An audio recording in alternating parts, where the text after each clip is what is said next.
Hello, beautiful people. I have Tess McIntyre here with me. She is a kinesiologist and a health expert, in my opinion, on many, many, many different avenues in the health world. Tess, say hi. Hello. Thank you for that. You're welcome. I thought we would just talk about how we first met as well. Yeah. To begin with. What's your memory of that? Belinda. That's it. Belinda. So Belinda is a dear friend of mine and a client of Tess's. And she had been on my case for about 2 years. Really? Was that long? Right. That I should see you. And then when I was finally ready, you weren't taking any clients. So then That'd be right. Then she took it upon herself to hound you. She did. Gosh, my memory's not stretching that far back, but okay. that's sometimes normal. Yeah. Like when we do our work, I often get that. Like, oh, I remember you said this, and I'm like, I have no recollection of that, but I remember all of this stuff about you. And they're like, how do you know that? And so she was hounding you, and I think it was maybe another year or close to before you, maybe it was about 6 months, and then Belinda told me that Tess just all of a sudden had a moment, a message come through that it's time to see me. Wow. Yeah. Sometimes things like that just happen, don't they? Yep. You're like, yep, I need to see back now. Right. And that was when I met you, or that's when you came in. Yeah, that was it. Yeah, you've been on such a huge journey. Like, it's been incredible to witness, but I mean, from your end as well, I mean, just the transformation you've gone through, and it's not just via kinesiology, it's via so many other pathways, but it's been like, from my end looking in, and thanks for sharing that story, because that was completely, I was like, okay, I'm sure that's how it happened, because I'm sorry, but I don't have any memory of it. But it's just amazing when you sit back and you look at how people have transformed and what they originally come in with. And when I look at people, I can see so much more. Yeah. I see so much more. But at that time, it's not something you can really translate. You have to go with where the body takes you.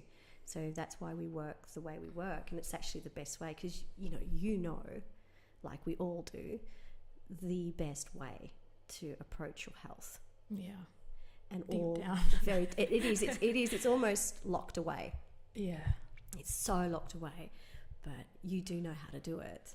I mean, I came in not really knowing what it is exactly that you do, because what you do is so hard to put into words. Yes. And I just came in because I thought I came in because I was having issues with people at work. It doesn't matter how you come in. It doesn't matter what you write on that form. Yeah. I was like, oh, a form. What do I put? I'm having some tough time with people at work. Yeah. And then I remember that session was all about those people represented people in my family or people in the past who have hurt me, and it was just a pattern that was repeating that I wasn't learning from. So true. It happens so many ways. We always have a reference point, but what is happening in front of us is only there to help us see a bigger picture. The bigger picture is not about what's in front of us. It's actually what's going on inside of us. And that's the real story. And everything on the external is only there to help provide you with an opportunity. And if you choose to, you can stay with the story of the work or the relationship or the whatever it is that you're dealing with, the family, your health, your body, your kids. You could make it all about them, and it's real and it's factual, but we can get stuck. The real story is, what does this mean for you, and what do you want to do about it? And that's the interesting link, because when I see work or mental health, on their forms, when they write in, I've got issues with my relationship with my partner, I'm not getting along with my in-laws or whatever it might be, that's a starting point. And I love that, because we have to start somewhere. It's a door in. There's a great quote that's going around at the moment. Start with what hurts the most. Wow. And it's so true, because if we try to go too deep too fast, we can lose each other, because you're not ready for that. So there's definitely a build up to those points. It's a definite build up, and it's that's why we call it a journey, because where you start is not where you're going to end. So if you can take a step back, you can say, yeah, well, where I started with my journey was over here, but all the people that I met along the way, they all contributed, all the relationships. And then when you begin to see that where you're at the moment, if it's hurting, it's only just hurting at this moment in time. It's not going to hurt forever. Yeah. It doesn't matter if it's a cancer diagnosis. It doesn't matter if it's a autistic diagnosis for your child, or there's aggression or violence.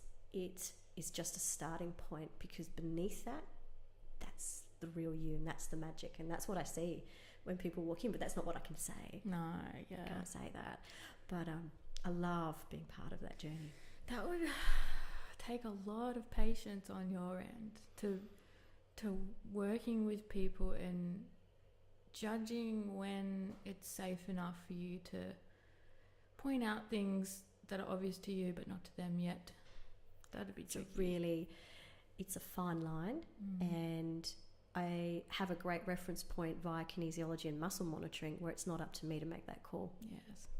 And that's what I love about doing this unconscious work, where it's not up to me based on my perception or my decisions about where I think you could be, or where you ought to be, or this would be the best thing next. I do get a thought, it comes through, but I cross-check with them via muscle monitoring with you, and it's either a yes or it's a no. Yeah, wow. And over the years, I have to do less cross-checking, although I still do it. It's automatic for me to cross-check, because what I'm getting is, I'm so in alignment with you. That's why I love what I do. I get to let go. Yeah. Absolutely everything that's going on with me, because in that moment, I have literally trained myself to be 100% with you. Yeah, you are totally present. And I love that, because it actually, and it's going to sound a little bit selfish, but it actually helps me personally, of course, to do this work. Yeah. Because otherwise I sit in my own head, which, can be really boring, because it's the same conversation sometimes. Yeah. So I get a beautiful perspective shift when I sit with you and I work with you, because I really want to know, and I'm fascinated. People have always fascinated me. You wouldn't know it today, but as a child I was so shy and so quiet. I barely said a word, but I loved sitting with the adults and listening. Yes. I loved to sit and watch outside of what my friends were doing. And then there's the normal human part of me saying, be involved, be involved.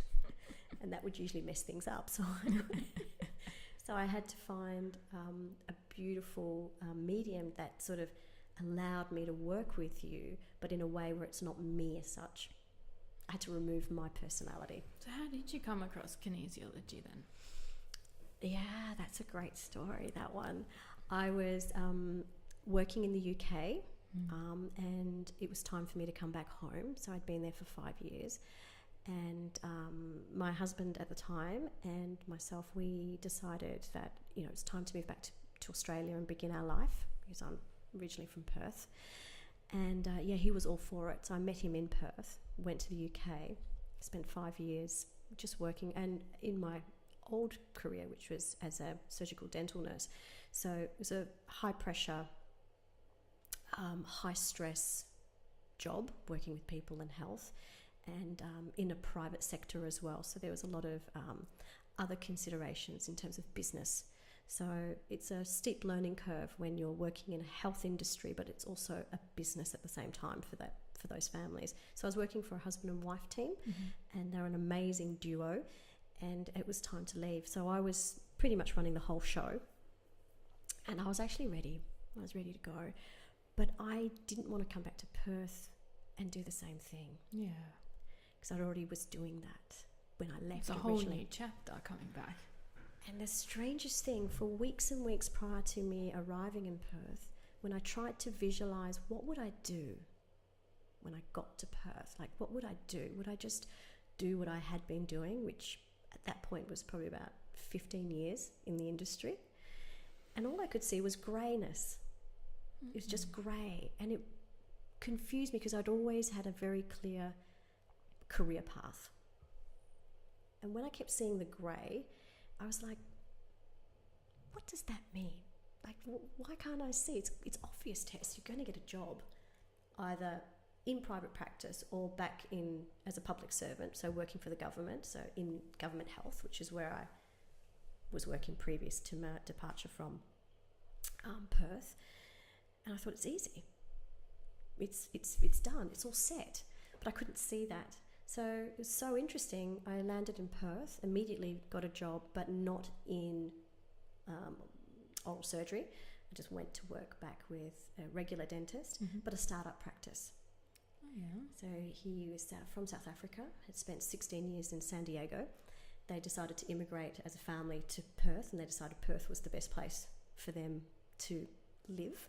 And he started a practice from scratch, and that was the best thing for me because, hey, this is your jam. This is my thing. Yeah. I could work, and I love talking to people, I love connecting with people, startup business, vision, goal setting, putting things together. Oh, it was the best. But within 3 months, before I actually got the job, and I actually went to an open night, which was a random open night for kinesiology. Oh. Which I happened to see in the same newspaper as I was looking for a nursing job. So in the in the ad section was just randomly an ad on the college and the teacher or the owner and an open night. And it happened to be 15 minutes from my mum's house, which is where I moved in with my husband, coming back after 5 years. I thought, you know what, I'm just going to rock up. That was so weird because it was dark, it was quiet, it was in a business district. I had to walk up these rickety old stairs up to this first floor, and it was the like a women's association. And I thought, what am I doing? What are you doing? Where are you going by yourself? Up these old stairs. And I sat in, when you walk into a room and there's like 3 people? Yeah. And you think, no, this is dodge. This is really dodgy. So my first experience of kinesiology was, this is dodgy. What is this? The same thing that people say to me when they walk in, like, what is kinesiology? Yeah. It's like, well, actually, I can tell you a bit about that because I was there too. And this woman stood up, and this new trainee stood up, and she was talking about how she was using kinesiology in sport and how she was helping athletes. And I thought, well, that was interesting because I love the body. I love the body. I love sport was one of the things that interested me. I was a keen sportswoman when I was younger. Before I knew it, I had said yes to 3 years of study. I had no money, hadn't started my dental nursing job, which I knew I'd be getting, and I had no idea how to fund this private 3-year study, and I had no idea how I was going to actually study, working full time. But somehow I did it. I couldn't even remember. There's no logic or actual real clear memory, so I knew that something else was at work. Wow. So I signed up, had no idea how I was going to get the money to pay for this, and I started. And before I knew it, I was working full-time and studying full-time. So I was studying in the evenings and weekends.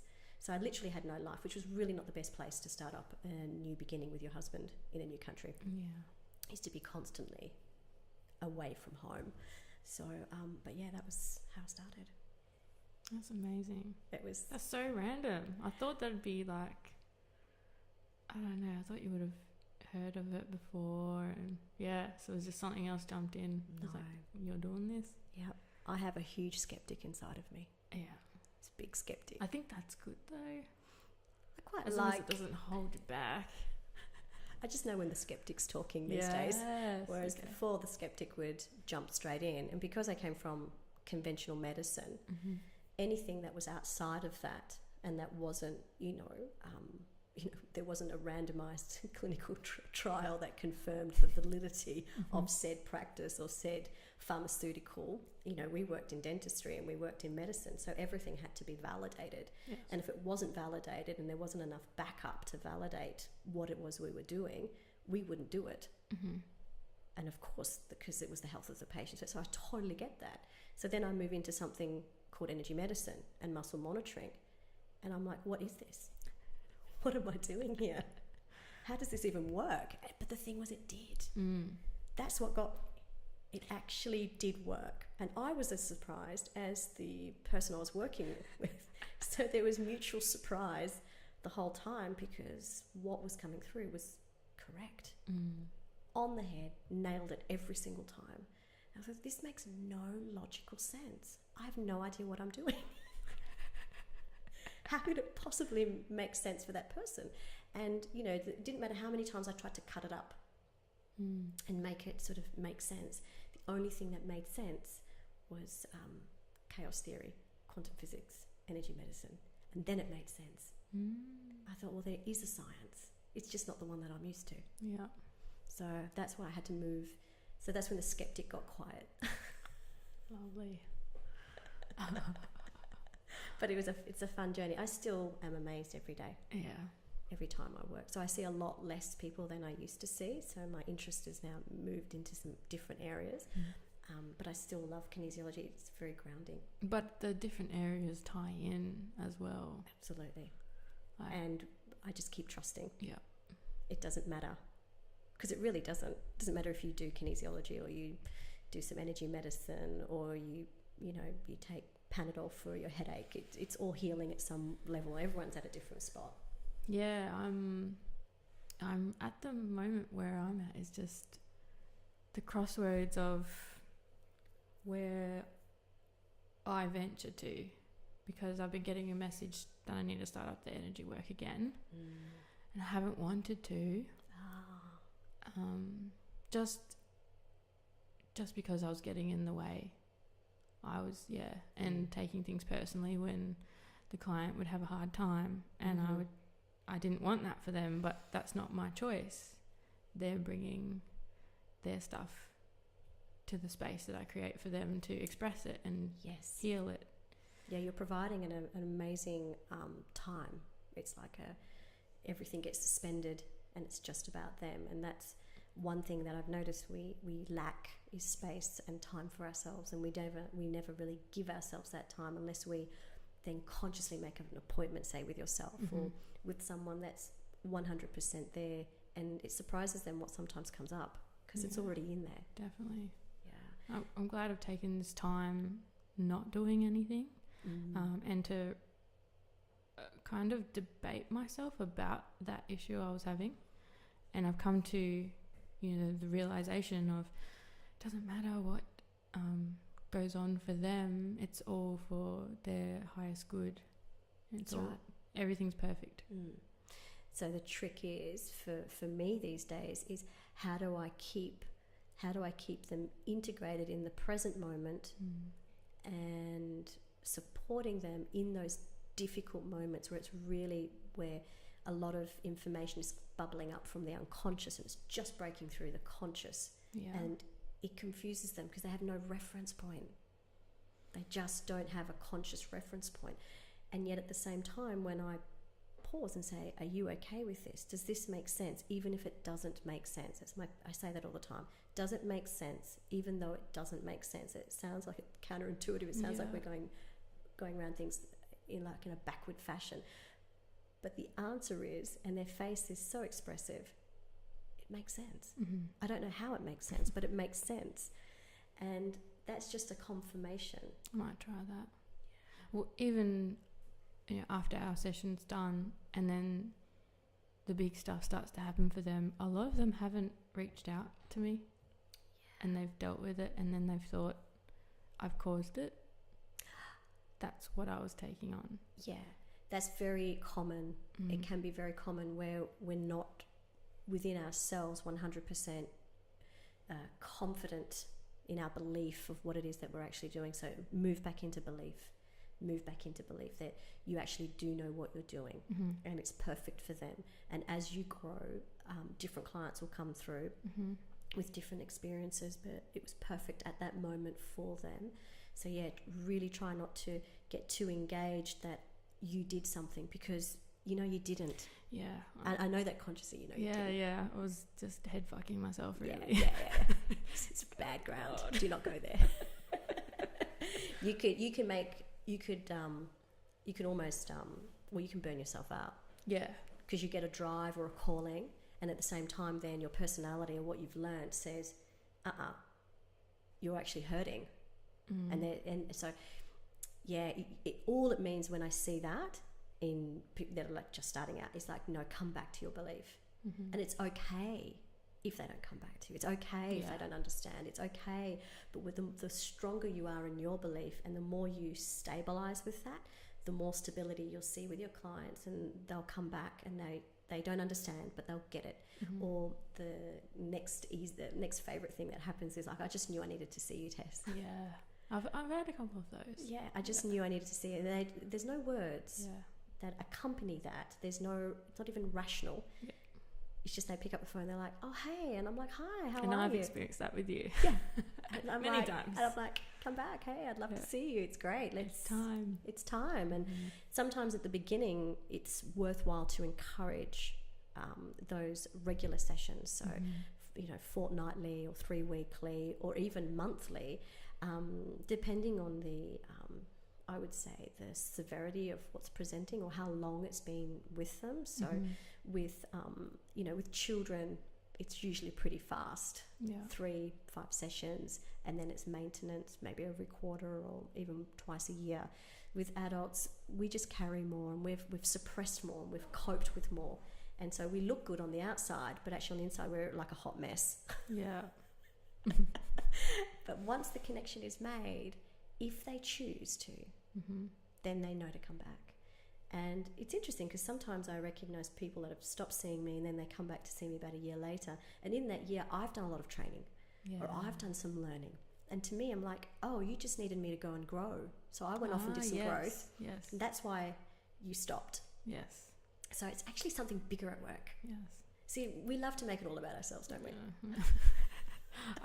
It's been a very in your face lesson for me lately that it's not about you at all. It's not about you. It's about something, and it's not even about them as a soul, as a person. It's about us. Yeah. So when we go into the us and the we and the one, then you understand that so time doesn't doesn't matter. Whether they say yes or no doesn't really even matter. It's more of a nothingness. And that's what people can't describe. You can't describe to someone, we're going to help you move into nothingness. They think, what on earth are you talking about? What am I doing here then? What am I doing if we're doing nothing? But we shift time. So sometimes a session would go really fast. And I'm like, oh my gosh. Other times I will look at the clock and go, it felt like an hour and it's been 25 minutes. Yeah. So we do crazy things sometimes in a session. Things that are beyond our own comprehension. It's supposed to be that way. I quite like that because I don't really want to know. I'd rather just trust. Because we have also this something that I say to people that are new when they come in. I say, your innate intelligence is far greater than mine. It's at this stage, it's impossible for me to know everything. And I'm not here to know everything because you guide me. I'm the facilitator. Yeah. So again, that's quite humbling, and it takes you out of the picture. It doesn't put the responsibility or the onus on you that you have to be that therapist, provide that answer, fix them, heal them, restore them, make them better. So as soon as we go into that's just a human. It's lovely and it's caring and it's serving, but you burn yourself out because you can't be that for everybody. No. So it's really about making that flip and saying, you know what, I trust in the healing modality, whether it's, I don't know, kinesiology, peak healing, essential oils, runes, chanting, sound therapy. Just trust in it. And the more you let it go and you let your own personality go, that's where the magic happens. The flow. Yeah. And great information. And we need our tools. So I have tools, you have tools. We've all got tools, but it's about just trusting how to use them. That innate intelligence always blows me away. Often called intuition, but it's same thing. There's something bigger, definitely. So are you trusting your intuition, Beck? I am. Okay. Yeah. Yeah, it's a bit of a practice to beat down that logical side that's like, is it really? Are we really doing this? Yeah. Is this really working? Yeah. Am I making a difference? And that's why sometimes we do need to go and like do some study or get some protocols down. And I think it's actually healthy for us because, you know, if we need to explain something, then we have like almost a reference base. But really, once you've learnt whatever modality you wish to move into and you've learned it, I really say to everyone that's coming in that's a therapist and they're struggling with their new clinic, and you know, it's all about their business and it's all about getting clients and it's all about what do I charge and what's the right price, and I don't want to, you know, all this material stuff. As soon as they let it all go and they just trust, that's when people come. Yeah. That's when people want to see you, and you tapping into their intuition, and it only is going to develop your own, and the rest, it doesn't matter. So charge what you want to charge. Make it for free if you want to. Give them stuff, you know, let it go. Be free. Use your tools. Well, the more you give, the more you get anyway. The last 12 months I've been really investigating gratitude. And really sort of almost, again, the skeptic stepped up and said, well, let's just give this a whirl. Is it going to work? Are you just going to die? You know, it's not going to work. But it does.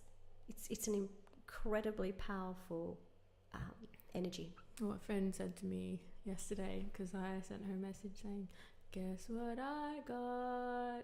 And she's like, I have no idea. You always get your hands on the best stuff. Look at that. And I was just reflecting on, you know, I give away so many things, and then it's just coming back in straight away with different things that I don't have. It's just, you know, and I'm like, wow. Yeah. Sometimes it makes me feel so good. It sounds like really crazy, but I feel so good if I just put out like a message out on social media. Yeah. So if I put out a message on social media and it's just a simple message, a gratitude message, and I've written a few lines, maybe not, I feel like I've contributed something, I think, to the energetic, noise that's out there. And it just makes me feel good. So I know people do their social media because it's business and it's necessary, and you know, it's about visibility and content and all these great marketing tools and words. But actually, it just makes me feel good. Just every 3 or 4 times a week, I just put a message out there, and it doesn't matter if it's correct or if it's incorrect. And that's what I've been learning. It doesn't matter. So, you know, I'm sure there are a lot of people that might be listening to this and be like, no, it really does matter. Possibly. I think, well, as long as you've got your spelling right, you're grammatically correct, you've got some backup, as in, like, if you are quoting somebody, then, you know, reference that or make that reference available. Then apart from that, go for it. I think social media, when, you know, it's so hard to be personable on there, but when you put energy behind it, people feel it. They actually feel it. They feel it. It's interesting when you look back on certain things that you've done in your work, you know when you're in the flow. Yeah. You know when you've hit the mark, and that mark, you can, there are, again, no words. It's like we need to develop a whole new language. Yes. To have this make sense. But apart from that, until we do, that worked. I've read things and I've just, you know, felt it hard, possibly cried. And then I've had this compulsion to contact the person who's written it and just show my gratitude for them sharing something that they've gone through or they are going through, or just beautiful words. And that is beautiful. Yeah, and I've had the same back to me. And when it happens to you, you're like, nobody else is going to be feeling this, but I just want to get this all out there, and I feel amazing, and you just write it. And I've seen some of the things that you've put up on social media. I'm like, that is so you. I love it.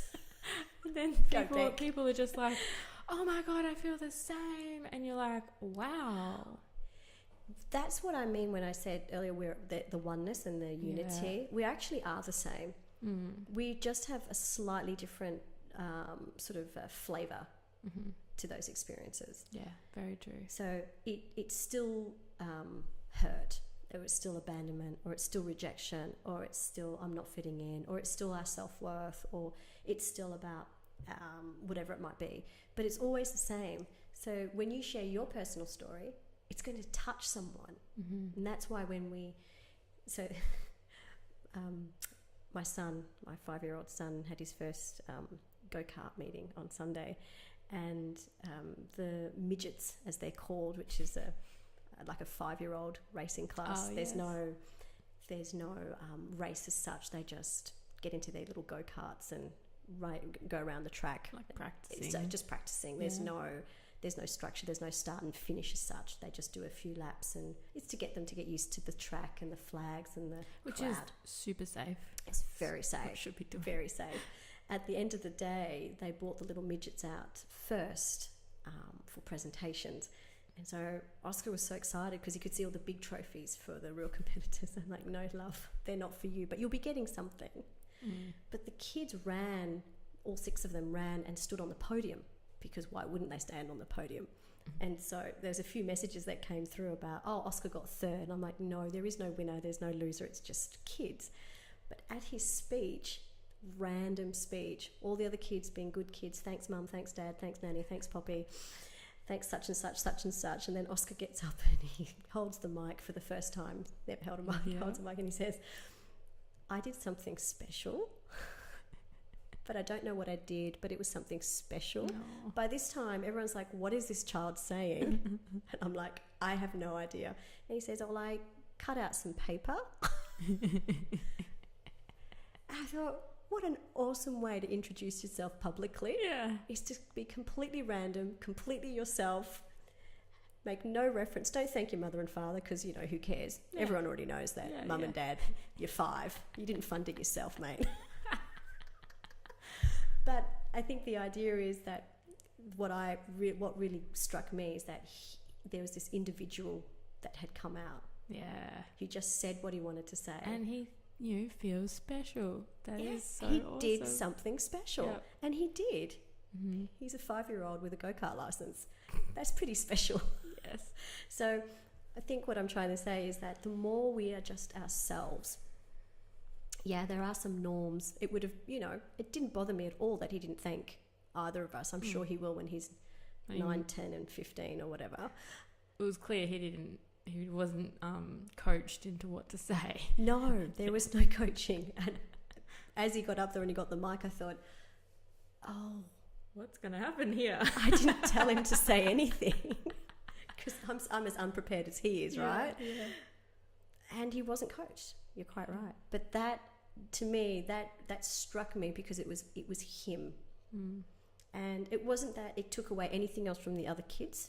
It's just that there was something quite different. Now, people have been speaking about him and about that speech, and it was Sunday, so it's 3 days ago. And 2 days ago, sorry. And people are still talking about, what did he say? What was it that he said? That was awesome. Yeah. That speech made more sense than anything that your father ever said.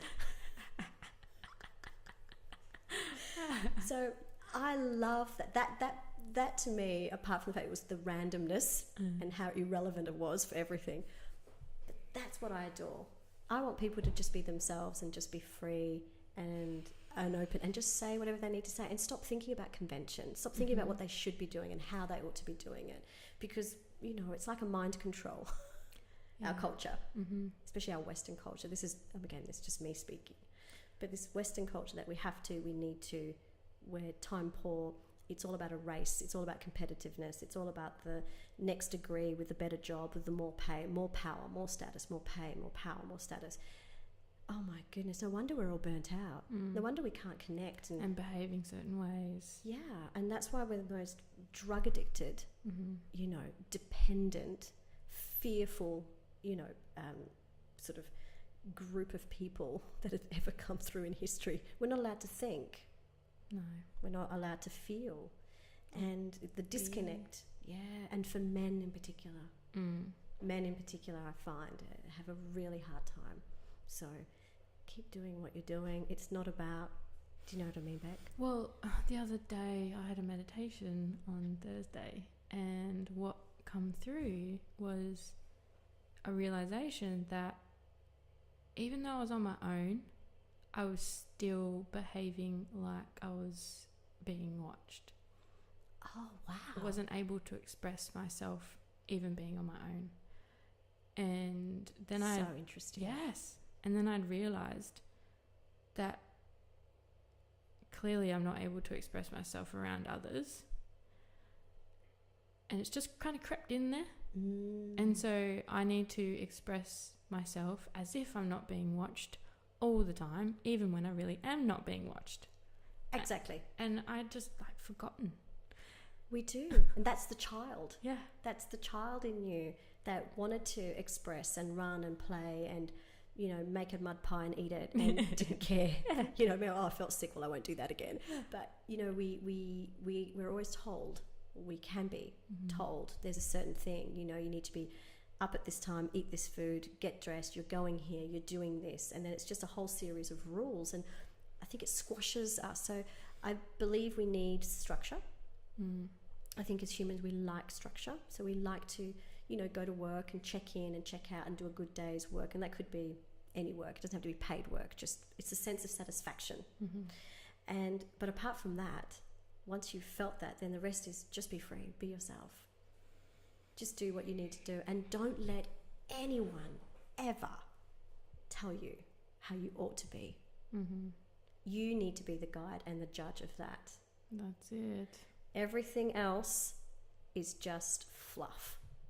It's just energetic fluff and codswallop. It means nothing. I think that's definitely we need to practice deprogramming ourselves, deconditioning ourselves, coming back into nature and just playing. Play is forgotten a lot. Full detox. Yeah. How we think, how we act, how we behave, what we believe in. Just really, and it's radical, and that's why you can't push it for people, because it's especially with beliefs. You put yourself in a box. You only see things from one point of view, and you can put your own beliefs on yourself and not allow yourself to try new things. Yeah, just the other day with a client, it was about permission. She wasn't giving herself permission to actually begin a different process of belief, and it was just really interesting because you can really get into a really deep space and you're like, well, who's telling me? Well, what's going on? Is it really me that just thought that? Like the doubt when you're healing back, you're like, is that, and you start to doubt. So you have to move back in, and that's what I believe is the secret of the universe. They wrote The Secret, and it's all about, affirmations and beliefs. But actually the real secret is you have to actually make a distinction as much as possible between what is you and what is a belief. And is it your belief? And if it's your belief, why did you create it? And is that really who you are? Because we're always moving back and seeking the truth. That's all we're really doing here. Yeah. And sometimes we forget as well that we've actually got a lot of help. There's a lot of help for everyone, and it's constant. As soon as we start to wake up and sort of say, okay, I need some Reiki or an aroma touch from you back, or kinesiology, or whatever it might be, essential, or some healing, some shamanic work, it doesn't really matter. As soon as somebody starts to say that, there's a lot more people putting their hand up for that stuff. Definitely. They don't even know why, they just are. I think there's a conscious shift. If you were listening to me and the 2 Jehovah's Witnesses that were at my door this morning, apparently we're all suffering, and it's all about suffering. And do you know about suffering? I'm like, well, yeah, I'm a therapist. I see a lot of suffering and I get it. But it's very interesting that the way they were thinking was, well, it's obviously they were guiding me down the path of Jehovah and their beliefs, which is fine, because I actually found it quite an interesting conversation. But ultimately, it's about, what do you believe in? And I think there are many truths. It doesn't matter how you come about it, but when you get into your own truth, that's where the magic happens, because that's where you free yourself. Yes. And you might still like to have a mortgage, and we might still like to have a house, but that doesn't mean, does it make any sense? It doesn't mean that you're somehow in an incorrect belief system. Yeah. You just have to do what you want to do. Some women choosing not to have children.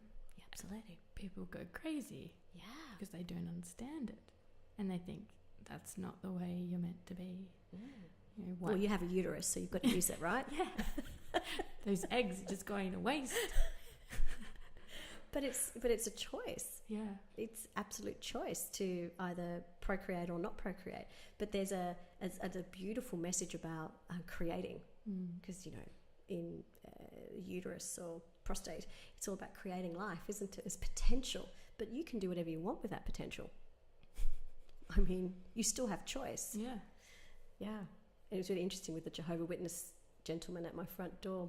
And I said, well, it's actually about choice, isn't it? You can choose to suffer, Yes. or you can choose to believe or choose not to believe. And I was enjoying the conversation, apart from the fact that I had to leave and come and see you, Beck.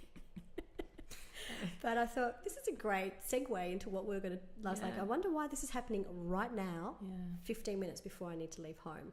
Why am I having this philosophical discussion about man and suffering? And their reaction was quite interesting from what you were saying before. Yeah, they were in agreement with me. I think they were a little bit... It's not coming from me, this is true. They were a little bit surprised. They were nodding their head and smiling and surprised, and I think they wanted to take it further, but they realised that they were going to outstay their welcome. But when he...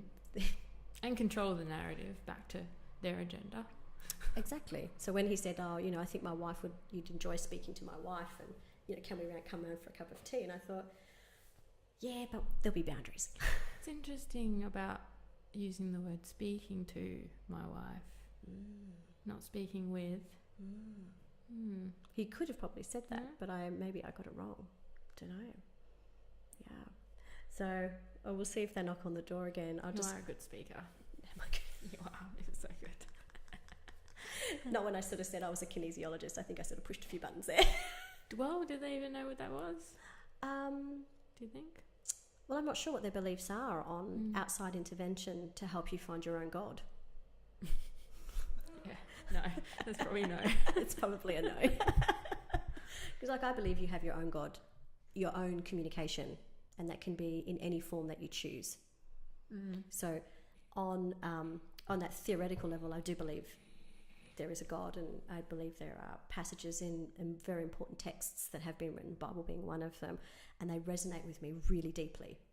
But does that mean I need to then move into their church group or another church group?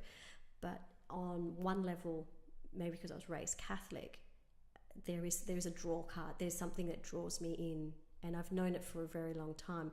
And it's really interesting because I have a slight reluctance to go to church because there is a stigma about you being a church person or a practicing Christian or a practicing Catholic, and that's my personal thing that I feel sometimes that it's not often discussed, in conversation, whereas I think 50 or 60 years ago it was one of the identifying things, like, okay, which church do you belong to, what job do you have, and if you're a female, how many children do you have? The issues I have with church, because again, I would have, like, the pastor would talk about something and it would be totally relevant to my life. Yes. They were tuning into something and I was getting messages through them. Absolutely. But when I would go to church, the stigma, the resistance I had was that they weren't open-minded whatsoever. And I possibly didn't even cross my mind about being a church goer. Yeah. But it's the people in the church that repulsed me. Yeah, well, it's the way they think. I just have memories of going to my local Catholic church, and I'm sorry if this is going to offend anyone, but it was what I grew up to see church as it was a duty. You had to attend. It was about what you wore and who you belonged to, so it was status. Yeah. And it was about the young people not even being inside the church. I mean, young people like the teenagers and slightly above. And they would all congregate outside the front of the church while their parents and the older part of the community would be inside the church paying respect. There was no respect. And even outside the church, there was gossip. It was just full of gossip. Big time. And it didn't make any sense to me. So I never paid any attention to any of it because I felt there was a massive disconnect between what was being said or the sermon and the fact that just outside its doors was some pretty heavy gossip and competitiveness and sexual competitiveness between the women and the men. And that to me was not... So I had possibly a different view, and that could have probably been managed in a completely different way if it was actually addressed, but it was never addressed. So that's what I grew up with, and I had to rethink and change the way I think a lot. So I actually have a really strong draw to move back into a type of faith, but nothing's ever actually landed. So I realised it must be my own. Yeah. Well, like, I've got friends that, go to church, and I don't hold any resentment towards them because they're getting what they need from that, and it's helping them. Absolutely. But definitely not for me at this point in my life. You never know. So interesting that I actually wanted to have a conversation with this senior member of the Church of Jehovah. Yeah. I was like, I actually really want to talk to you, but I think it might end up being a debate, or is it always going to be a conversion? Are you, can you just accept? Can we not just have a great discussion? Yeah. And because I'm not part of your church, is that permissible? But if I was part of your church, would it be permissible anyway to actually have? Or would you be silenced? Yeah, or would I be just shut down again and told, no, it has to be this way because it is written. It is written. And I think the Bible, like anything that you read, is open to interpretation. Definitely. So I felt a draw. It was so weird. And I felt interested, and I wanted to have more of a deeper conversation with him and his, his view, but not to be then pulled into or, presumed. And it's only last week that we have some family members that have a very, very, well, I had to call them fanatic. They're only allowed to visit if they don't talk about their church. Yes. So they have boundaries. And when they left, the entire atmosphere in the whole house lifted because it was so heavy while they were there, because they were trying so hard to not speak about their church. I mean, you can understand because they're passionate about it. It's their life, because we get excited about things we're passionate about, and that's all we want to talk about. Yes. But when someone points it out to you that I love you, but I don't want to hear about it. I'm not there. Not there with you. No. It needs to be respected. Yeah. So it was just very interesting because we know that behind the scenes, like, you can feel the agenda. Yeah. Whereas I have complete respect for what they believe in, but can't we just have a great conversation about it? But it's not about that. It was more about the agenda. So that was the weight that I felt. So when they left, I was actually like, oh my God, I can breathe. I said, does this happen often? They're like, yeah, it does. Wow. So it's very interesting. I've had two encounters with some people with different faiths, different beliefs, very strong beliefs. And so there's something about beliefs coming through at the moment, people believing in themselves. And what do you really believe in? I've been feeling the urge to worship like nature. Yes. And I don't fully understand worshipping. I want to bow to it. I want to like pay homage. Yeah. I want to feed it. I want to bathe myself in it. And I made my rose water, which that one's for you, by the way. Thank you. In where the butterfly on the bottle is. Yes. That's so pretty. Is that for me? Thank you so much. You're welcome. And yeah, I just moving here has been great for that. But it's tapping into some primal stuff, like how I feel the ancient people would feel. Yeah. Like they the earth obeyed. provides everything for us. Everything that's ever been made has come from the earth somehow. This computer blows my mind. Yeah, it's amazing what a human mind, humans can come together and create, isn't it? We have that amazing potential. But nature does it effortlessly. Yeah. Just with the blink of an eye, you put a seed in, and next thing you know, you have a little sapling of some description. Everything is recycled, and I've been looking at death, and I try to remind myself every day that I'm going to die. And some days it's a heavy thought.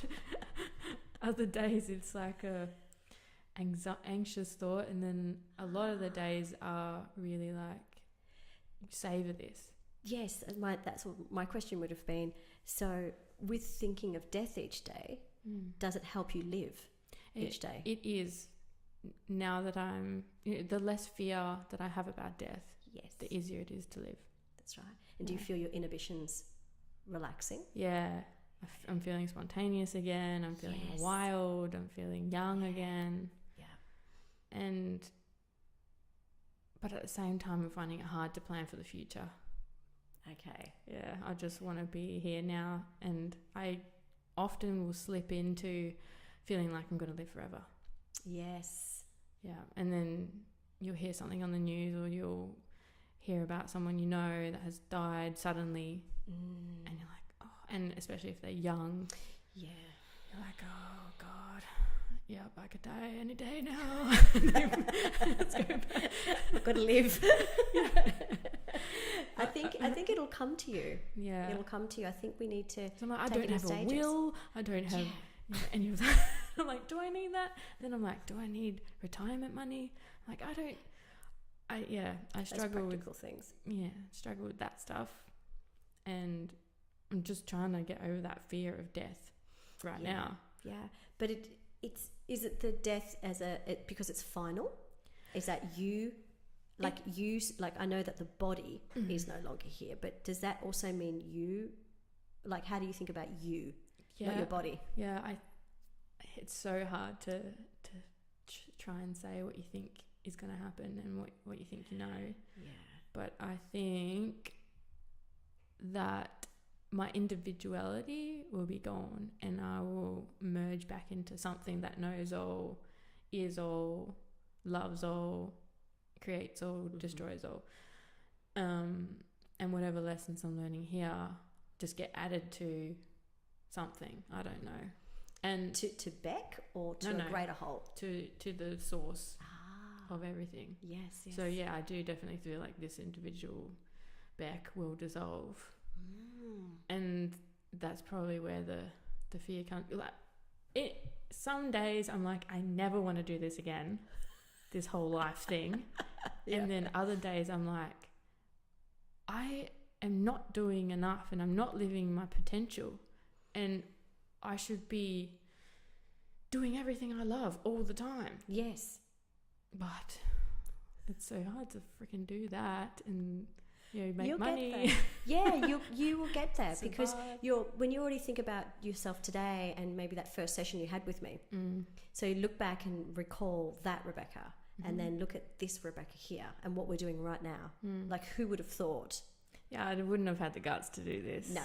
Yeah. So you are evolving. You're getting there. You're actually doing it. And the idea is, really believe in your awesomeness. Yeah. Just believe in your awesomeness, because how far you've traveled, and it hasn't been easy, but I don't think it's supposed to be easy. Yeah. Right? Because, how are we going to learn if we don't make all those colossal mistakes that we make and all those like, oh my God moments? We have to do that. Otherwise, how do we grow? So yeah, there's no book. I am enjoying painful growth. As I'm That's getting older. such a great mature thing to say. Anyone else would be like, pain? Hell no. Get the pain away. And just being honest with myself as to how much fear I have about shit. That is really good. Yeah. That is so good. Because you have to just look at it, not be enmeshed in it. No. Or be in it. It's actually the separation. Yeah, and you're like, why don't I want to do that? Oh, because I'm fucking shit scared. Absolutely. Absolutely. So I'm going to do it. That's exactly why you ought to do it. Exactly why. You're going to take the challenge. That's all that's behind all that motivational speaking. It doesn't matter. Just do it anyway. Do it. Fall on your face. Do it. Keep falling. It doesn't matter how smashed you get. It doesn't matter how many times people smash you. Just keep doing it. And you're like, geez, that's a lot of work. Can't I just blend in and be just like everyone else? Well, I think the hardest part of all of that is when you're not in a good place mentally, and when you're in depression, when you cannot see hope, feel hope or joy, when you get paranoid as fuck, thinking everyone's out to get you. Yeah. That's when it's hard. That's when you're in it. That's when I need people like you. That's when I will reach out now and be like, I know I'm being paranoid. I know this is bullshit because I've felt all the good before. Yeah. I just need you to remind me. Yeah. Right now. Yeah. We need to bring you back home. Like, love me for my neurotic fucking bullshit that's happening right now, and just please help me out. Oh, yeah. Because when you come in and you start talking, I'm like, oh, yeah, we're there. Yeah. We're right there. Oh, we're there. Okay, that's great. Yeah. And I actually love it because when I'm working with some kinesiologists, they like some of the feedback when they're young and they're just new in the profession is they wouldn't know what to do with stress in the body. But I actually get excited when there's stress in the body because that means I'm going somewhere. I'm helping. I'm actually breaking through. So when the body goes into stress and I have to relax and release so I can get the muscle monitor back again. So basically we get you back online again. It's just kinesi jargon. So once we get you back online again, but when I see the stress, I know we've hit some gold. I actually get excited. Now, sometimes I relay that verbally to you. Other times I just sit there and I'm like, yes, on the inside.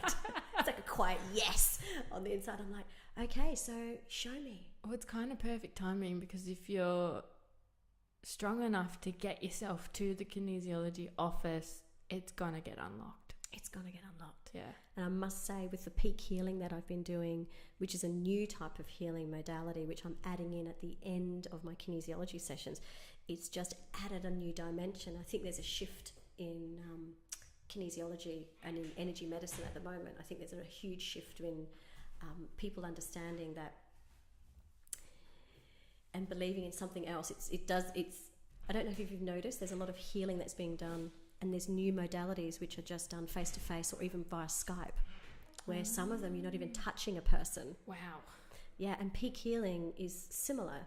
So you can actually do some healing with people and get them into this space, but you're not even in the same room as them. I'm like, what's happening in the universe? How are we able to reach out to more people in a different part of your city or a different state or a different country?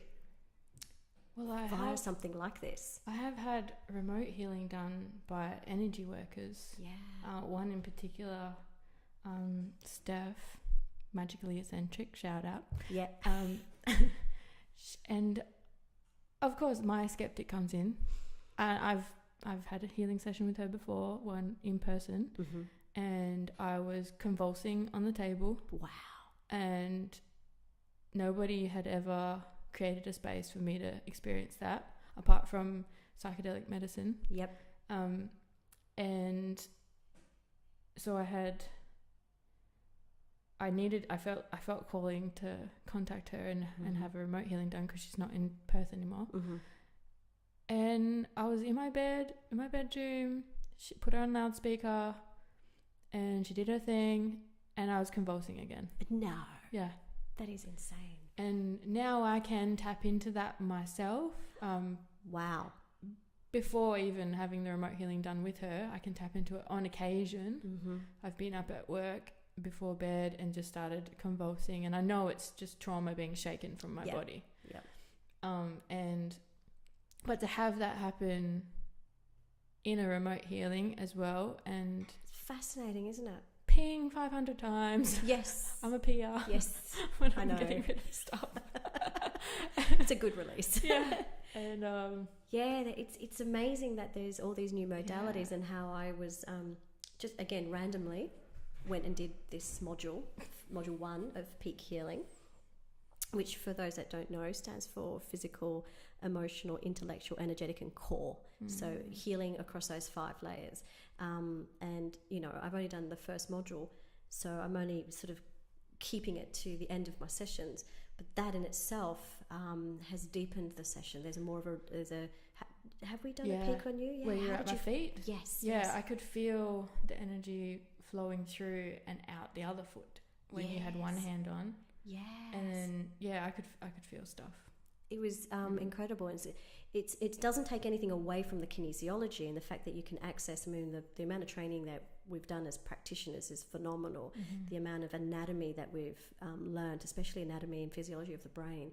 I mean, some of that is, there's a part of it that says you don't need it anymore. You don't need to do that. You can just let the body knows its own anatomy. You don't have to know, where the amygdala is and how it's functioning. there's a little part of me that just loves knowledge. Yeah. So I actually do like to know those pathways and how they're interacting and what's the emotion and how do we clear that and what do you need to do. And it's usually something very simple like some sound energy or essential oil or a flower essence. But the peak healing, you don't even need any of that. Yeah. The body just restores itself, and all that I'm doing is using source energy to do the healing. So I'm fascinated that that there's this shift into I don't know, more expansive type of energy. We're tapping into something bigger. So yes, we can tap into the body and go via the unconscious that way, but what an amazing modality, this and many others that are out there that are actually tapping into something where the body actually just knows what to do with the healing. You know, we're not necessarily being guided by the body as such. Say with kinesiology, the body guides us. We're allowing source energy to actually guide us. Do you think that's part of intention? I think there's a definite the connection. Sorry, could you say that again? That allows the connection to be made, the intention. So like say you're in Perth, someone's in Queensland, and you're over the phone. Do you think it's the intention that allows both of you to connect? I think that we can make strong connections with intention, and we don't have to be in a healing space to want to do that. Yeah. I think if you set an intention just for your day on a personal level, and something as simple as and easy as even using the words "today is easy" or "this is simple," they're my personal favourites. I love using those because I achieve a lot when I make it easy and simple. Because nothing's hard then. Yeah. Or difficult or a push or pressure or have to.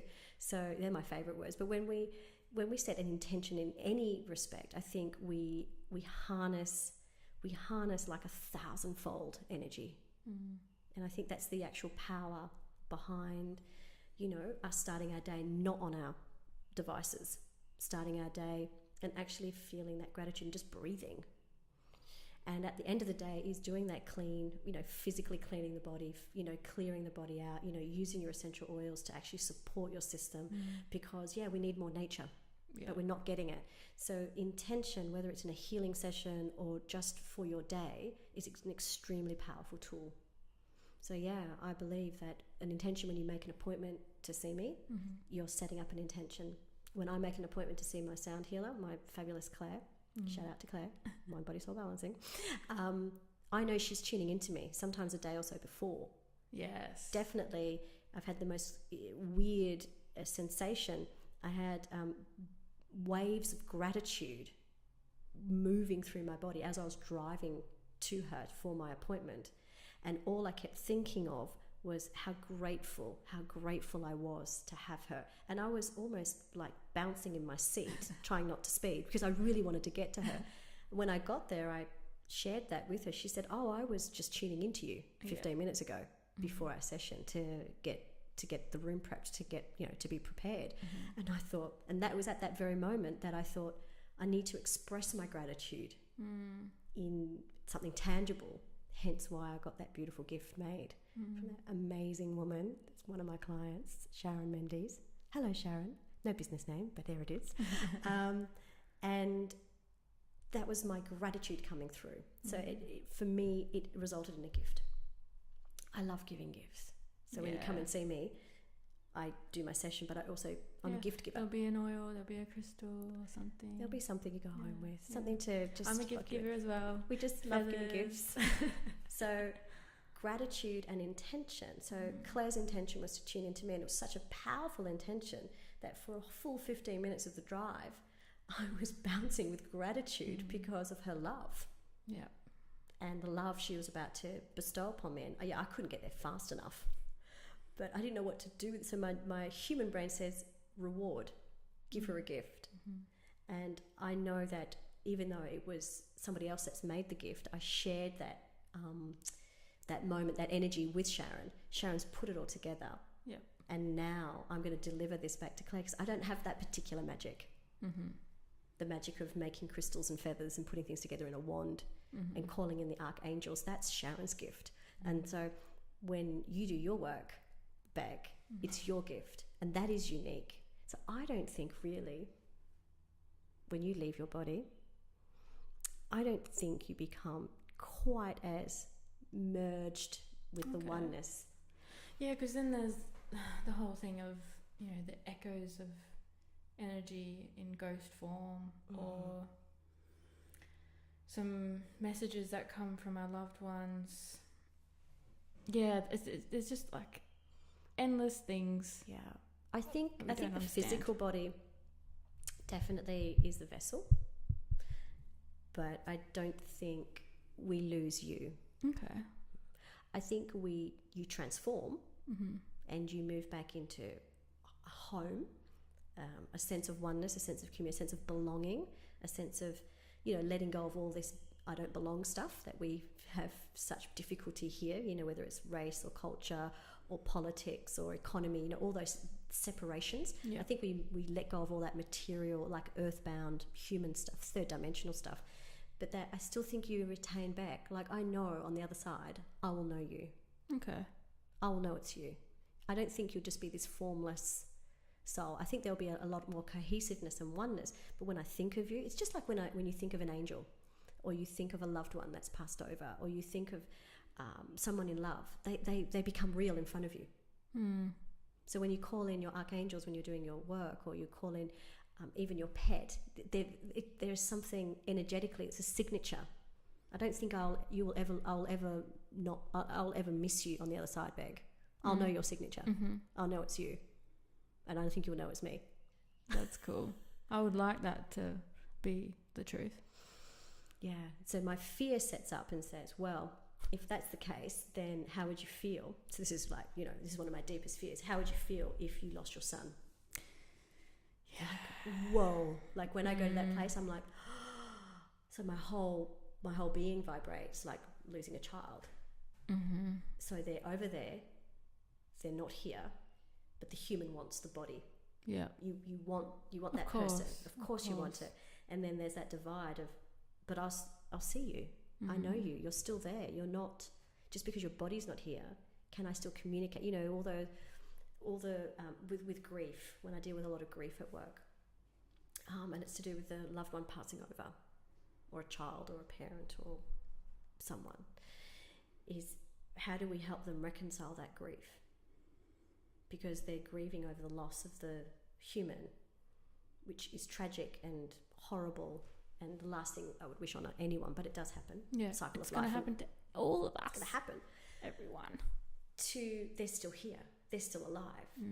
They're still with you as such. So, and it's not false hope. I don't want to give that as false hope to people, because I really do believe there is that uniqueness, and I don't think it just dissolves.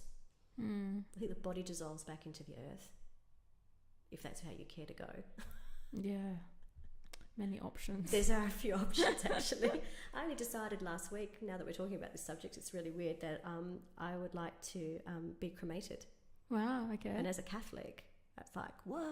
Really? Yeah. I wasn't aware of that. Yeah, you have to be, buried or interned.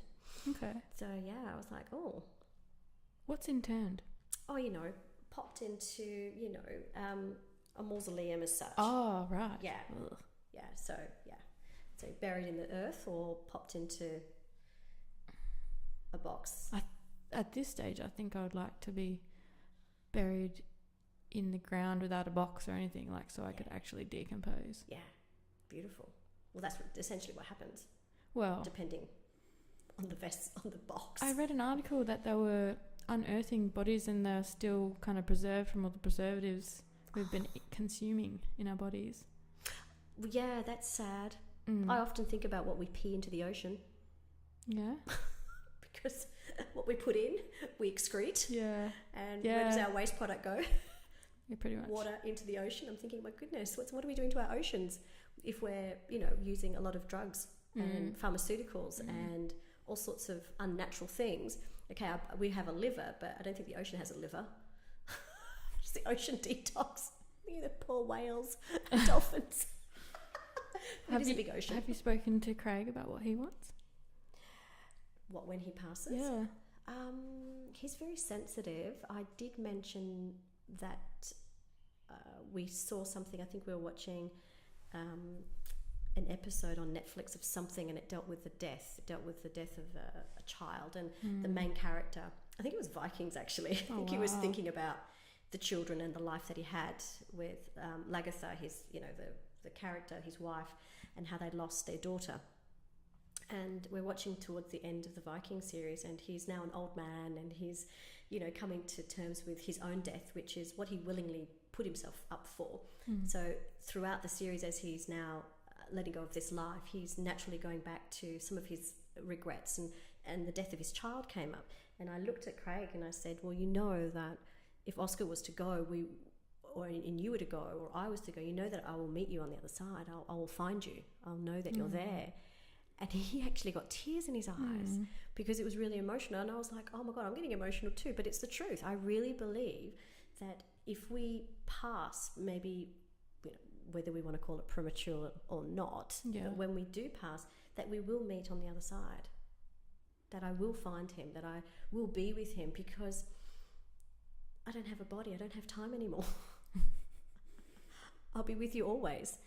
But it's for someone that's not accustomed to this type of talk or this type of conversation. It's not many of us are. We're terrified of it. We don't see it. It's all hidden.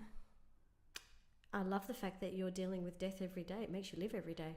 You're taking the mysticism and that occultism away from death. I'm trying. Yeah. I'm trying to talk to more people about it. Yeah. It's an interesting subject. I have a friend who I think she's training to be a death doula. Wow. Yeah. Oh, that's heavy. She's a nurse. She wants to go into that. And my goodness, seeing people at their absolute worst and their end, and just holding the space. Wow, because that's for a child. Or if she's a doula, she'd be working with mother and child. Yeah, okay. So she'd be working with the birth process and the death process, sometimes all at the same time. Yeah, that's oh my gosh, we so need people like her.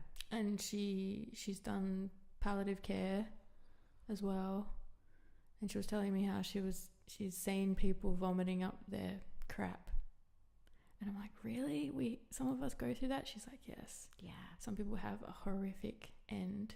Yeah. And all you can do is just be there with them. Absolutely. And try and make it less bad. Yeah. There's an amazing book written by a GP. It's called Mortal, Being Mortal, and I read it about a year and a half ago. Gosh, I can't remember his surname. The author's name.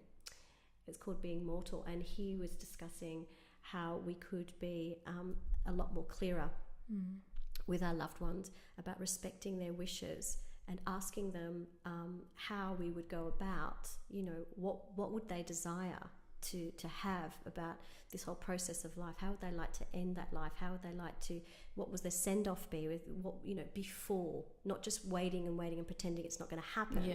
And actually being upfront. And he was talking about palliative care and what we could be offering in our nursing homes and things like that. And it's an amazing book because he dealt with it front on, but from a medical perspective, from a doctor's perspective. I'll have to get you the name of it. It's called Being Mortal. It's a great read.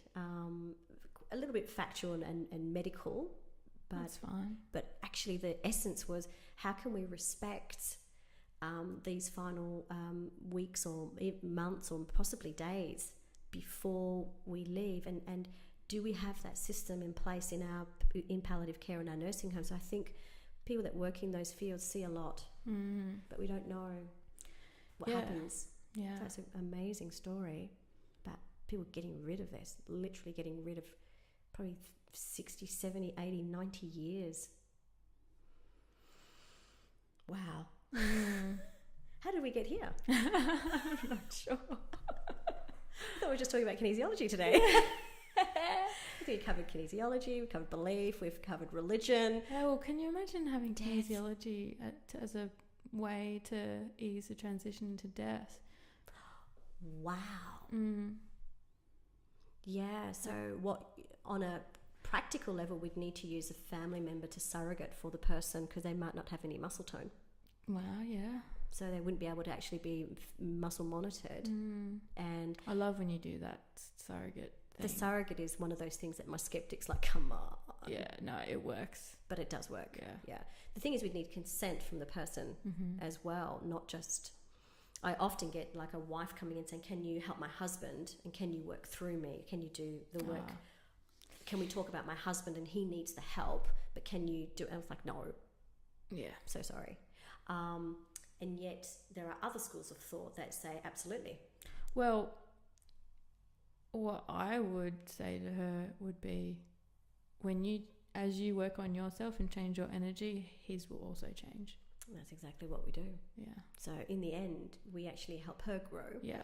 And help her understand what it means for her to be in this relationship at this given time, and what are the lessons in front of her, because it's actually about her as much as we want to make it about the other person, whether it's a child. So a lot of the time parents will come in first and like we'll see the kids and the kids are okay, and then we'll see the mum and the mums are okay, and then just sometimes we'll see the dad just at the very end. They're like sometimes the tougher nuts to crack, but I have been putting it out there energetically. I want to see more men. I'm actually getting more boys and men coming through. I actually have a father and son that I'm working with at the moment. Beautiful. Father is not actually on the table, but he's very engaged in the session with his 3-year-old son. And it's just gorgeous, and I love helping people at that very deep level. And they need something. Yeah, because they are hurting. So sometimes with kids you can see the hurt really easily. Yeah. With adults we can't often see it. So if a parent comes in with a child, then they get to have a bit of a taste of what's happening. Yeah. And they're like, oh, now I get it. What am I doing? What am I not doing? Yeah. How's the child seeing things? How's it perceived? Sometimes it's really confronting. Oh, fuck yes. It's confronting for the parent. So that's where your skill as you've been, growing and maturing in your profession, you have to develop that skill of how do you translate and relate this back to the parent. Because sometimes in my younger days as a kinesiologist, I would literally just hand over that information ad hoc as it was coming up, thinking, well, of course, this is a minor and I need to discuss this, and the parents in the room. But actually, I had to learn something that we weren't taught at kinesiology. How do you translate this without diverting from the essence of what's being said? Because the idea is you want them to keep coming back because it's really important. But I know sometimes, I remember one moment distinctly, a young girl, she was probably about 7, and what came up was that she wasn't feeling cherished, and yet her mother and father were in the room at the same time, obviously investing in their daughter's health. Yeah. And then it comes up that she's not feeling cherished. So I said, oh, she's not feeling cherished. And both of them sat back in the chairs and they got offended. Yeah. And I thought, lesson learned. Yeah. Because it's her perception. And although I said it's her perception, it's how she's perceiving it, it was almost like they perceived it as an insult or a direct, they got offended. Yeah. And also and it's so not true. Of course they cherish their child. Yeah. And it's hard as when we're young, we don't often understand what is being done for us and what cherish even means. And I take my hat off to anyone that comes in to do self-work in any form.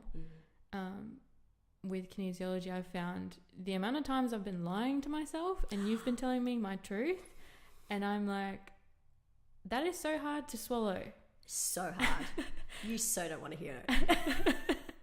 But I suck it up, and I do, because I know that you're just there with love and you're helping me, and I've asked for this.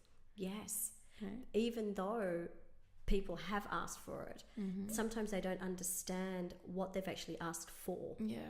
And it's really difficult, and that's why you get a lot of resistance to personal development sometimes, or healing. But sometimes that's where I also see this strange phenomenon called like a spiritual bypass. Yeah. Where people want to get better, but they don't actually want to do the work. Does that make sense? And it's the hardest thing when I see people in real distress, going through cancer, going through chemotherapy, going through, multiple different prescriptions of their medications just to help with their physical pain or the mental pain that they're going through. And yet at the same time, it's part of their journey. This is where it hurts the most. It's right there. And getting them to that space can be really hard. Sometimes we have to detox their body from all the chemicals and move them into that direction. And hopefully they can still be with you, 3 or 4 or 5 sessions later, where we can actually have that real deep conversation. So what are you avoiding? What are you denying? Yeah, and even a physical detox can be freaking violent. Considering how much poison we put into ourselves, no wonder. So it's amazing how we still manage to move around. We've worked on that together, and yeah, we have. I remember you were like, your body wants organic food, and I was like, organic food's not even a thing. It's just expensive. And then I noticed the difference when I started eating everything organic. Yeah, I was like, food tastes amazing. It's amazing, and it's simple, and you don't even need 50% of the food that you're consuming. You actually don't even need. Your body doesn't even know what to do with it. Yeah. So that's a really good check-in. 50% of what I'm having has no nutritional benefit to my cells in any shape or form, and yet I'm still putting it into my mouth. So what am I doing here? Why am I being convinced that what I think is food and is possibly good for me is actually just empty calories? And that's what we're talking about this morning. Yeah. So I actually signed up for Food Matters TV, and they're putting into my Facebook Messenger feed the next episode, and it's free. Wow. So I've just watched 2 hours of Food Matters TV from experts around the world and things like that. And it's all I'm doing as I'm listening to it as a podcast in my car is I'm just nodding my head as I'm driving. Yep, that's so true. That's so true. And when they talk about how food that's not food affects our gut lining, and how it's not the first 5 years that you've been eating gluten, fat, sugar, or the next 10 years that you've been eating gluten, fat, sugar, but at some point, whether it's in your 30s, your 40s, or your 60s, that poor lining of your stomach is just not going to repair. Yeah. All starts with leaky gut. Yeah. And so trying to get someone into even understanding what the term leaky gut is. Yeah, that was, because I've had that. I might still have that. I've had that, and I might still have that. It's when do you know that it's fixed? Tricky. It is a tricky one. You just have to keep going with the repair, but also doing the healing around it. Yeah, well, I think it's been almost 3 years for me, and now I'm trying to eat the quote bad foods, just to experiment what I can handle. I don't know if that's going down a dark path or not. Slippery slope. Yeah. Into whatever. Back into the old ways. Salt, sugar, fat addiction. Yeah. And I know I do have, an addiction to food at the moment. I think a lot of us do. A lot of us do. And I think we've been, the wool's been pulled over our eyes as to what we consider food and what is actually, food, and especially with our children. And that's where my investigations began in the first place. Was Oscar's first food was mushed up spinach, and I actually got a lot of pressure from my family saying that's not food. Wow. Yeah, I got a lot of pressure, and they were like, no, it has to be this, or it has to be, bless my mother, old Italian. Oh yeah. It has to be a milk arrowroot biscuit with moshed up with warm milk. Yes, I think a lot of us started on that. Yeah. And that's what you feed them. That's their first food. It's sugar and carbohydrates, and bad sugar and bad gluten. Processed. Completely processed. Cow's milk, full of hormones, and a highly processed, manufactured biscuit. I was like, no. So I've got videos of my son, eating spinach, and everyone's like freaking out. What are you doing to that kid? You're killing him. And I'm like, it's spinach. The next one was avocado, but I didn't bother videoing those because I think everyone got the drift. I was just going to do what I was going to do. It's interesting, though. Now it's actually really hard to feed Oscar because his diet's so clean and raw. Yeah. So now when we go out, it's really, really difficult for us to actually make selections out. Just nuggets and chips for kids. Oh my goodness. And then if you do order a salad and, some chicken on the side, or, some really well-cooked beef or something like that, he will eat that, but then they'll put a dressing or they'll put a sauce, and he doesn't do dressings or sauces. And I've created, I don't know, what have I created? I think, oh my God, I think I've gone too far the other way. Yeah, see, I felt really that as well when I changed everything, and then there was nowhere I could go out and eat. And we love going out to eat here in Perth. Yeah. But thank goodness we've got a few places. Yeah, they're fighting for us. They are. They're like, yes. One of my clients on Saturday morning, she said that she was going out for a high tea this Sunday to a vegan high tea cafe. Wow. I thought, a vegan high tea? I've never had a high tea. Have you never had a high tea? Never. That's so much fun. First time I heard of the concept was probably maybe a year ago, and I was like, sounds pretty pompous. Well, it's very British. It's very British. Love it. So much fun. So what is a high tea? I imagine teacups all stacked really high. There is a tiered serving. Oh, there is, okay. It comes in a tiered serve, and there's quite a few places the high in part. Perth. That's the high part. There's no weed involved. There's no green butter. No. And there's just morsels, little bite-sized pieces of delicacies, really. So sandwiches, and so there's sweet and savouries, and it comes out, and you just get endless tea or coffee. Wow. Or you can have like a morning one, you can have like champagne. So there's some fancy places in Perth that you can go to where there's some amazing sous chefs that just do amazing pastries, and so you can get your gluten from there and a sugar high all in one day with a caffeine fix. You're done. Fuck. You're sort of done for the day. But the vegan high tea would be interesting. Yeah. Yeah, because there's nothing against. I've got nothing against sugar and chocolate and fat. I just want to make sure it's clean and unprocessed. Yeah. That's it. Then apart from, what do we have this morning? The jam donut we had. So go figure. Been hanging for one of them. I come and walk into Beck's house, just with this beautiful platter of food as a welcome, all beautifully with candles, and we had the kombucha ready, and then like it's all these, fruit and all these beautiful, like everything looks amazing, and then there's 2 jam donuts. And some Subway cookies. Subway cookies. And I'm like, okay, what message are we getting here?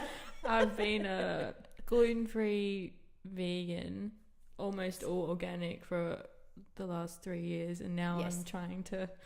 I love it. I've been feeling caged. So caged. Wow. Yeah. And restricted, and like I've put myself in a box and labelled. I don't want to be labelled a vegan. I'm not a vegan. I eat vegan. Yeah. I don't know. I love it. Things are changing. No, I loved that there was some jam donuts. They're like my favourite from childhood. Fresh. And they were fresh. And it was all, that white sugar, the beautiful caster sugar. I was like, oh my God, this is so amazing. So I ate one. Feel amazing. Yeah. Thank you. I've been sitting here going, when's it going to hit? When's it going to hit? I'm like, no, there's no lull. There's no... No. So that's the 80-20, isn't it? Yeah.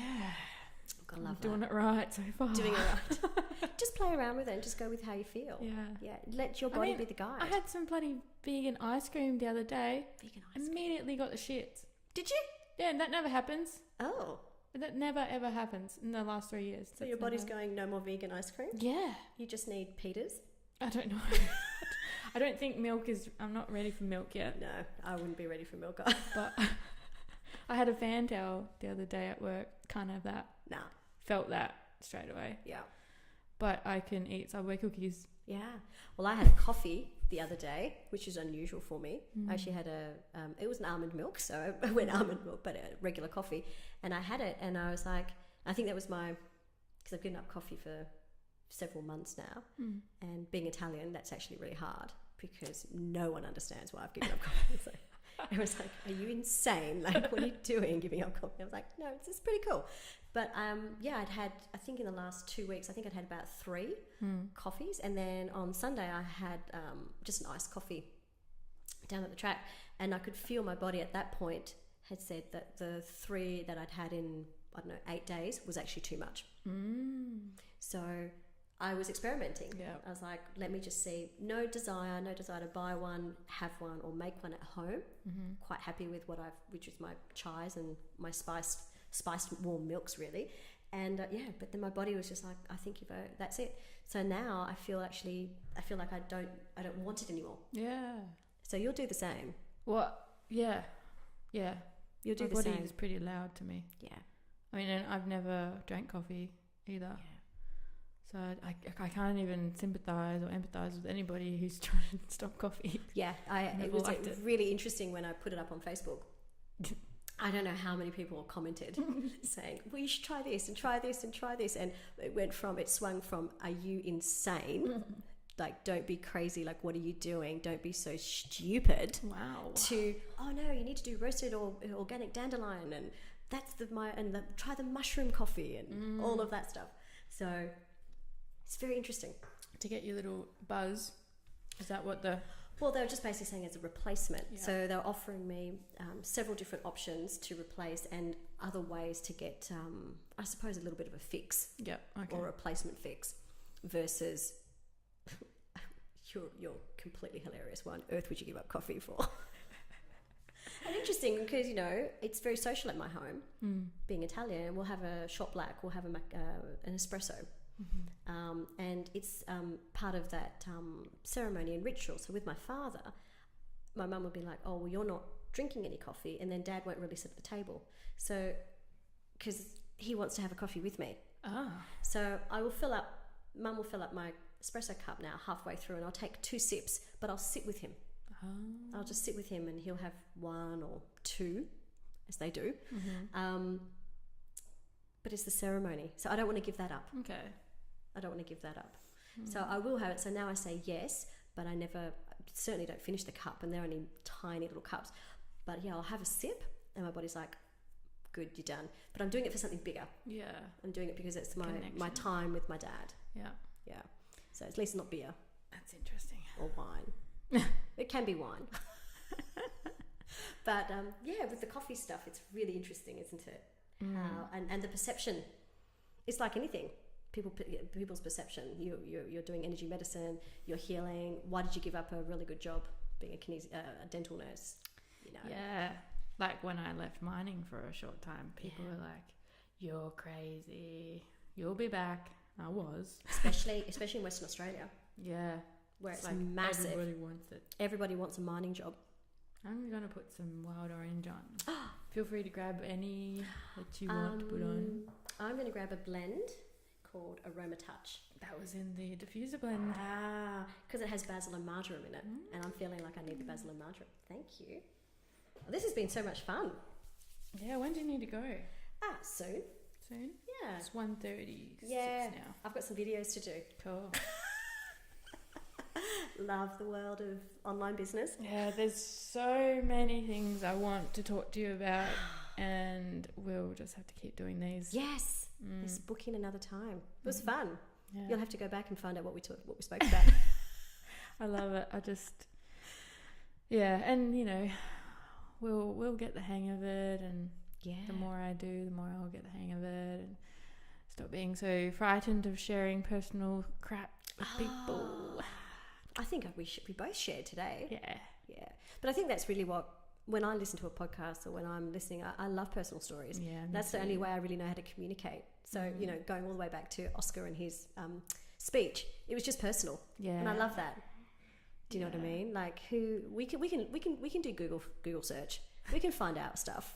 Do you know what I mean? Yeah. We can go to Wikipedia. I mean, I don't know if that's a great resource, but you know, you can find out. Like if you really want to know some facts, you can find it.